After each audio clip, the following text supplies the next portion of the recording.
Hello दोस्तों, हम बनाने जा रहे हैं हल्दी, जिसको कि ठंडी में खाया जाता है, बहुत ही फायदेमंद होता है।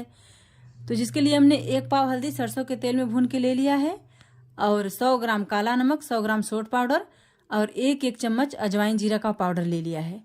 अब इन सबको हम बहुत अच्छे से मिक्स करेंगे, मिक्स करके रख देंगे। पूरे साल खाएं और या तो सिर्फ ठंडी में खाएं, ये बहुत ही फायदेमंद होता है। इससे सर्दी, जुकाम, खांसी हर चीज के लिए बहुत ही लाभकारी है। चावल या रोटी चाहे जिससे खाएं, अच्छा भी लगता है। आपको पसंद तो खाएं, बहुत ही टेस्टी भी होता है।